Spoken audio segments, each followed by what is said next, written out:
when we think about, big time philosophers, we often picture like these individuals just like deeply, engaged in really abstract reasoning. Yeah. But what happens when those like really profound philosophical insights Yeah. actually come from like grappling with the real world, like real world social problems? Right. So today we're going to do a deep dive into the work of Jane Addams. Okay. Now, you might know her as like this pioneering social activist, like the force behind Hull House. But the Stanford Encyclopedia of Philosophy entry that you shared with me makes a really persuasive argument that she was way more original Yeah, and significant as a philosopher than she's often giving credit for. it's true. So like the big question we're exploring today is like, can an activist be a real philosopher? Interesting. And through like, looking at Jane Addams' life and her work, Okay. we want to try to understand like why contemporary scholarship like increasingly recognizes her as like this pivotal figure in American philosophical thought. Yeah. And like how her groundbreaking experiences at Hull House really provided like this fertile ground for a truly unique and really relevant philosophical perspective. That makes sense. So we're going to be looking at her life, the key intellectual currents that shaped her thought, Okay.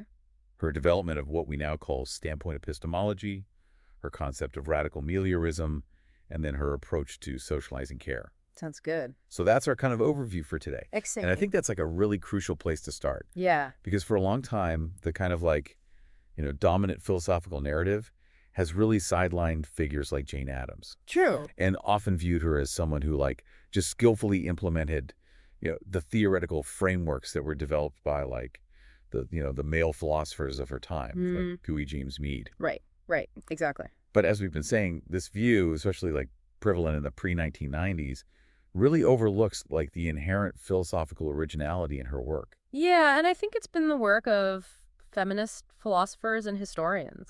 That has really brought about this like reassessment, highlighting the intellectual interplay between her direct engagement with social problems and her huge body of writing. I mean, she wrote tons of books and hundreds of articles. Wow. Which is pretty remarkable. So I think what's so fascinating here for people who are steeped in, like the philosophical tradition is this underlying assumption that led to this dismissal of her as a philosopher. Okay. And it's this kind of traditional and maybe limited conception of what actually is philosophical inquiry. I see. So the notion that real philosophical work, happens in this detached, abstract realm separate from the realities of social action. So there's this kind of dichotomy. Exactly. Right? Between like philosophers theorize and activists implement. Right. So where did Addams fit into this picture? Yeah. And more importantly, how did she challenge that? Well, she really just blurred the lines between those two things. Right. She didn't see philosophical theorizing and practical action as separate, but really as deeply interconnected. So for her, confronting all the social issues that she encountered every day at Hull House, things like poverty, immigration, systemic injustice, it wasn't simply about finding like a pragmatic solution in the moment. It was about a process of testing and refining and ultimately developing philosophical insights. Okay. So the Stanford entry emphasizes how she really saw this integration of theory and practice as taking pragmatism to its logical conclusion. Okay. Which is interesting. Yeah, and this is a really significant point because when you think about the topics that she wrote about, they're not what you would think of as like the typical philosophical topics, like garbage collection, immigrant folk stories, even prostitution. Exactly. Those aren't the things you would, read about in a philosophical treatise. Okay. But for her, these were the foundational elements of her philosophical perspective. She really believed that a true understanding of society and therefore, a really solid ethical framework required a deep engagement with the lived experiences of people in marginalized communities, even the things that were like, overlooked and stigmatized. So she's looking at the nitty-gritty of life. She is. She's really getting down into the dirt of it. Okay, so to really understand her philosophy, I think we have to understand like her life. Yeah. And like the things that shaped her worldview. That's a good point. So she was born in 1860, right? That's right. And it seems like her father played a significant role. He did, yeah. If not like maybe overtly feminist. Well, so she was born into a family of means, and her father, John Hugh Addams, was a successful businessman and also a state senator.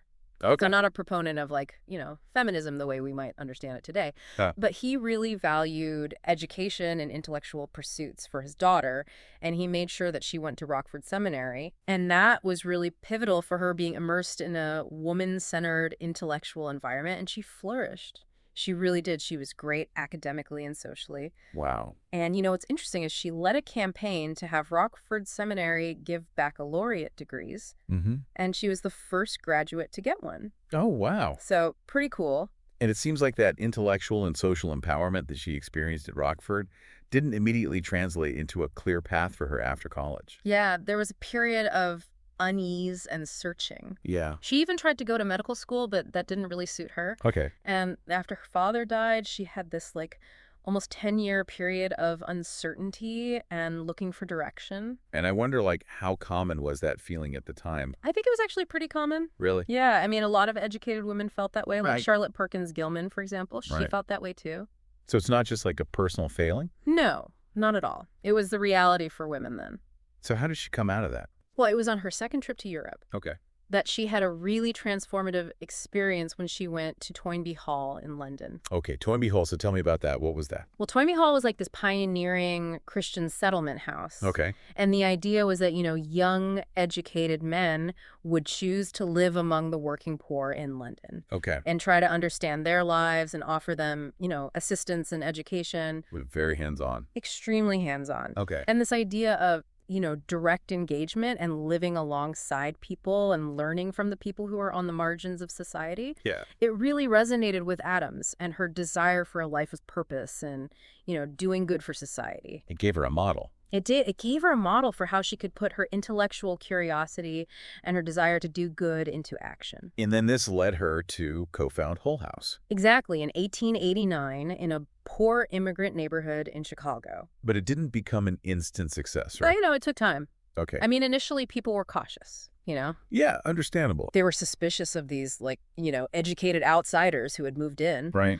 But Addams and her friend Ellen Gates Starr, they showed a real commitment to understanding the community's needs. And they worked hard to build relationships. And over time, it blossomed. It did, yeah. It blossomed into this incredible incubator for social programs. And a hub for reformers and thinkers. Exactly. And the impact is really huge. It is. Like you think about the first little theater, the first juvenile court in the U.S., Right. the first public playground gymnasium, a public swimming pool, and a public kitchen in Chicago.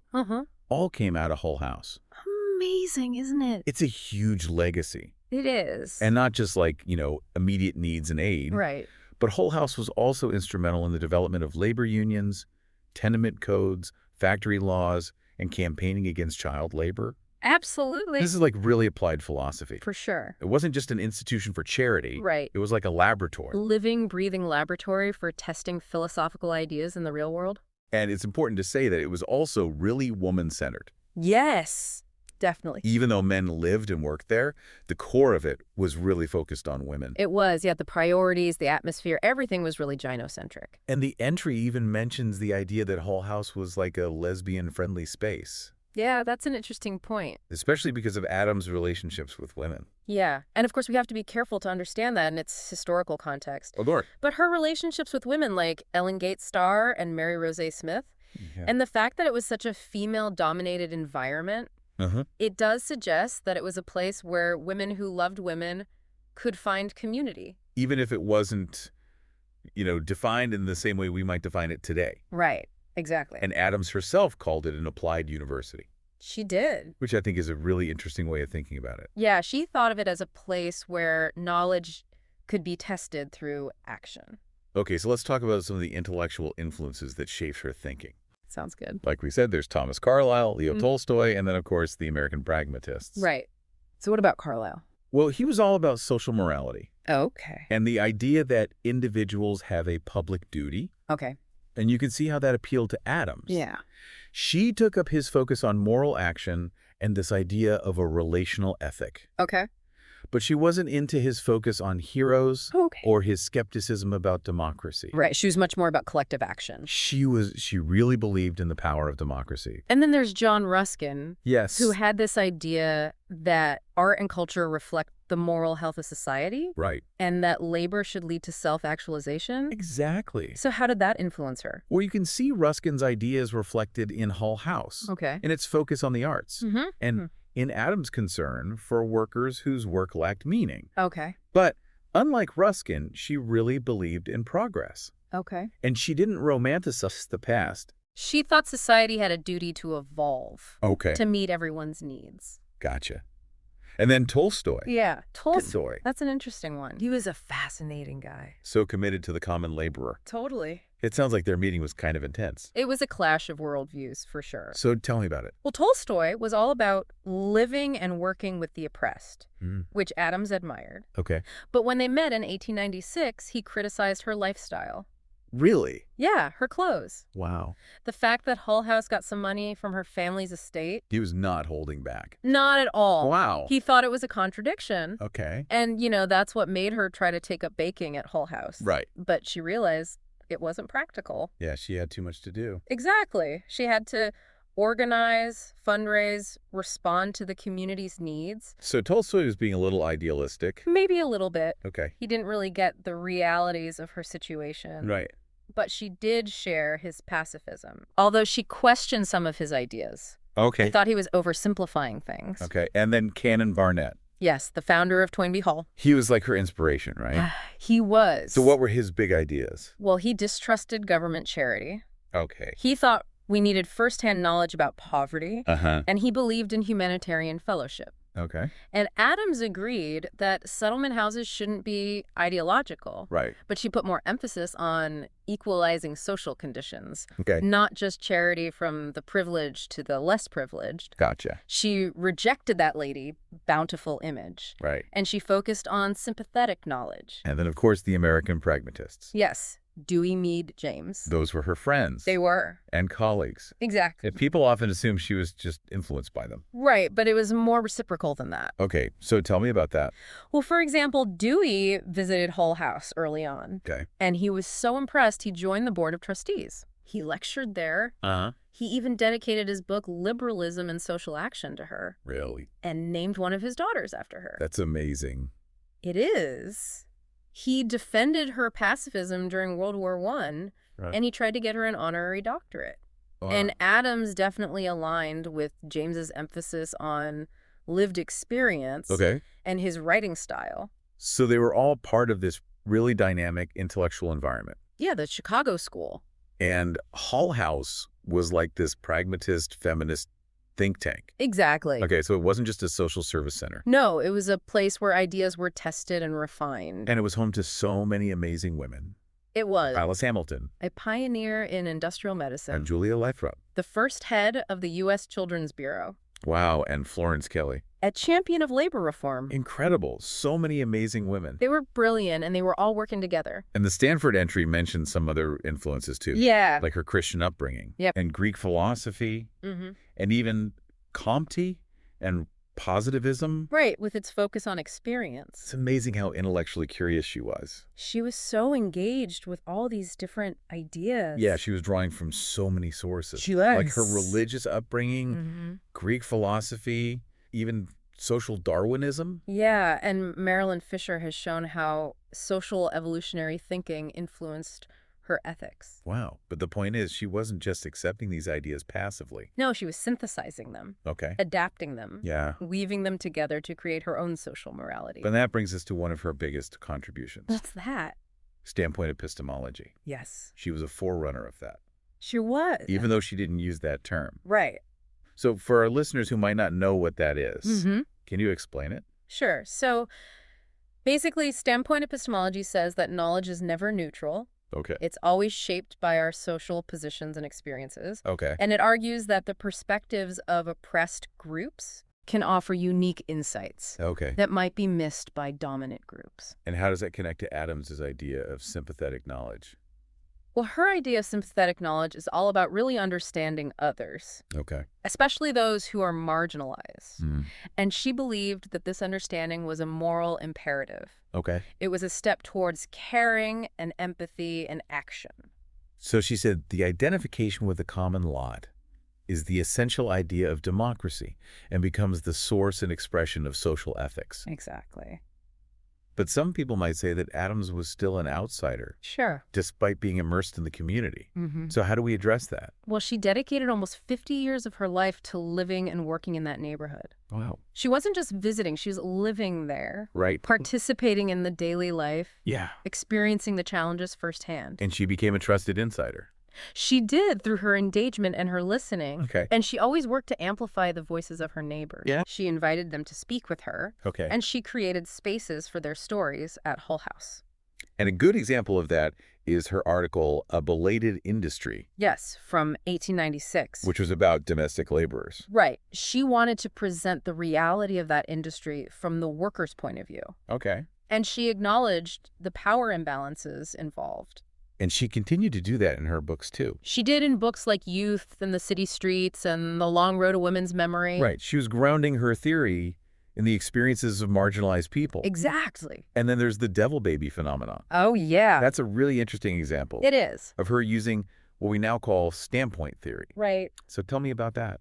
Well, there were all these stories about a devil baby in Chicago. Okay. And instead of just dismissing them as hysteria, Uh-huh. she tried to understand why people believed them. Okay. She listened to their stories, and she realized that these stories were a way for immigrant women to cope with their anxieties and their experiences of violence. Wow. And to connect with their past. So she was looking at the deeper meaning. Exactly. Okay, so let's move on to her idea of radical meliorism.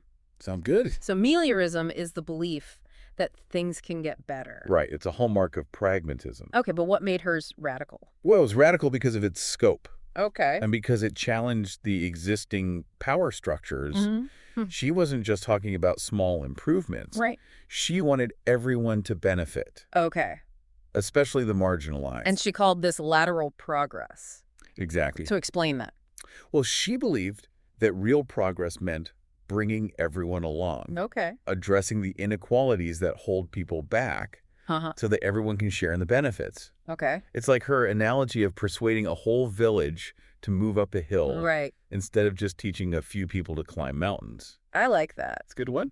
And this idea influenced her views on labor unions. It did. She saw them as a way to improve conditions for all workers. Not just union members. Exactly. And she criticized blaming the victim mentality in charity work. Yes. She believed that we have to understand the circumstances that lead to poverty if we want to help people escape it. And she didn't see Hull House as just a charity. No, she saw it as a step towards a society with equal opportunity for all. Right. And she interpreted that through a lens of democratic socialism. She did. And her feminist pragmatism was clear in her arguments for women's suffrage. Yes. She believed that women needed the vote Okay. to represent their interests in social reform. So she was a radical, She was. but a caring one. Definitely. Okay, so lastly, let's talk about socializing care. All right. So the Stanford entry says that her work reflects the principles of feminist care ethics, It does. even though she was working before that was really a thing. Right. So what is feminist care ethics? Well, it emphasizes things like relationships Okay. and context Yeah. and emotions in ethics. Okay. It's about more than just abstract principles. Gotcha. And how did Addams' work reflect that? Well, for example, her approach to juvenile delinquency Good in her point. book, The Spirit of Youth in the City Streets, Yeah. she didn't just focus on punishment. Right. She tried to understand why young people committed crimes. Okay. She recognized their need for adventure. And she called for a duty of social awareness and engagement. She did. She believed we have a responsibility to understand others, Mm-hmm. especially those who are different from us. Okay. She said, we may either smother the divine fire of youth, or we may feed it. We may either stand stupidly staring as it sinks into a murky fire of crime and flares into the intermittent blaze of folly, or we may tend it into a lambent flame with power to make bright our city and to guide our race. Wow. Powerful stuff. And she believed in socializing care, Yes. Which means, bringing care and understanding into our institutions. so like Hull House. Exactly. Hull House was a model for how institutions could be more caring. And she contrasted that with the traditional university. Yeah. Right. Right. Which she saw as too focused on abstract knowledge. Okay. And the juvenile courts were another example Yeah, okay. of how care could be socialized. So she saw this as part of a healthy democracy. She believed that democracy needed care. So as we wrap up this deep dive into Jane Addams, Hmm. what are the big takeaways? Well, I think the biggest one is that she was a philosopher. Yeah. Her experiences at Hull House really shaped her thinking, Uh-huh. and she made important contributions to things like standpoint epistemology, Right. radical meliorism, Mm-hmm. and socializing care. And her theory and her practice were so interconnected. They really were. She was a true pragmatist. And I think her work raises a really important question for us today. What's that? How can we use her philosophy Yeah, to navigate the challenges we face, that's a great question. especially when it comes to understanding different perspectives Right. and achieving more equitable outcomes? It's something we all need to think about. And if you want to learn more, You can read Addams' own work. definitely books like Democracy and Social Ethics, Yeah. 20 Years at Hull House, Uh-huh. and Newer Ideals of Peace. And there's also the Jane Addams Hull House Museum Yes. and the Jane Addams Papers Project. So much to explore. There really is. She's a fascinating figure, She is. and her work is still relevant today.